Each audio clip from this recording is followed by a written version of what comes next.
t'ajouter du bonheur.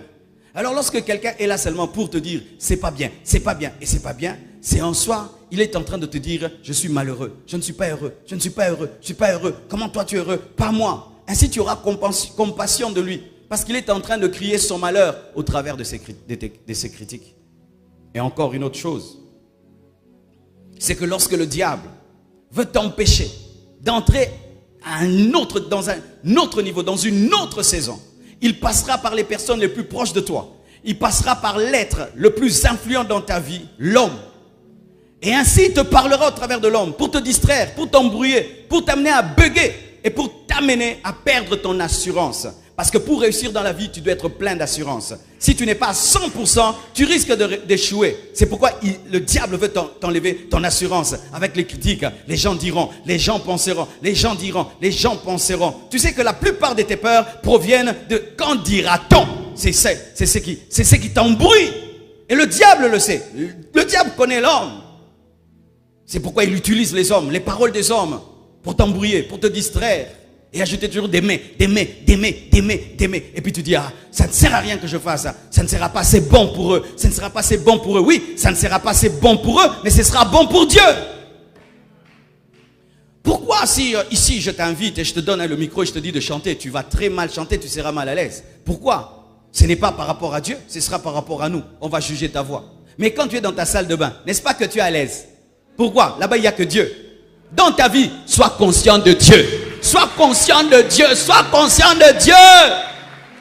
Voilà, même pendant que je prêche, chacun de vous pense que je le regarde. Mais vous savez que je ne regarde des fois personne. Oui, des fois je regarde personne. Je regarde seulement la caméra.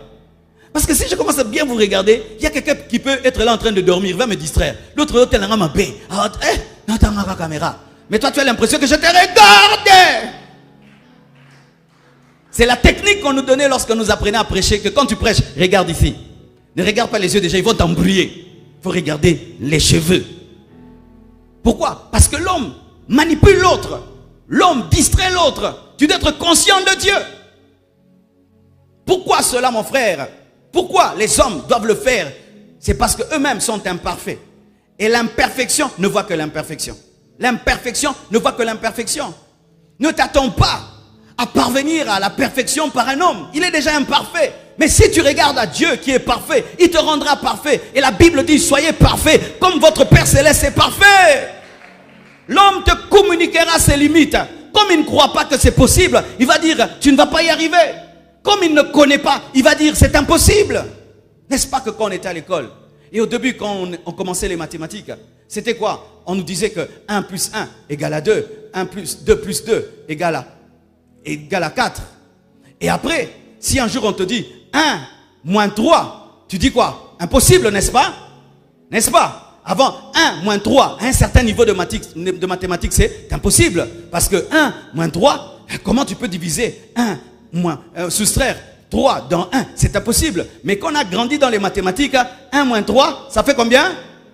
Moins 2. Parce que la mathématique a augmenté. Il y a des gens qui sont au niveau de la première mathématique. Ils vont te dire c'est impossible, mais n'ont pas encore la vision et la connaissance que tu as. Ils vont t'empêcher de dire moins 2.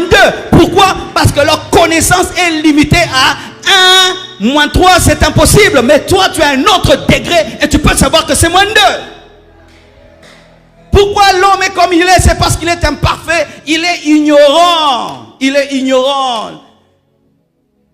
Pourquoi vous laissez des ignorants diriger vos vies? Lui-même ne maîtrise pas sa vie. Lui-même ne comprend pas sa vie. Mais c'est lui qui va diriger ta vie. Vraiment, vraiment. Même moi, pour diriger ta vie, je dois être connecté à l'esprit. Si je ne suis pas connecté à l'esprit, je vais détruire ta vie. C'est pourquoi des fois vous me posez des questions, je dis je dois prier. Pourquoi? Je suis un homme, non?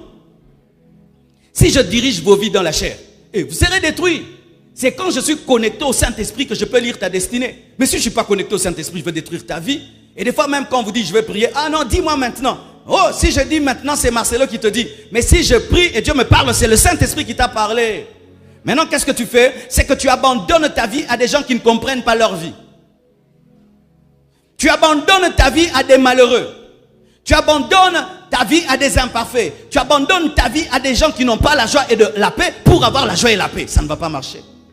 Mais si tu abandonnes ta vie au Saint-Esprit, tu abandonnes ta vie à Jésus, tu auras une paix constante, une joie constante. Pourquoi? Parce que Dieu est rempli de joie, de paix et de bonheur.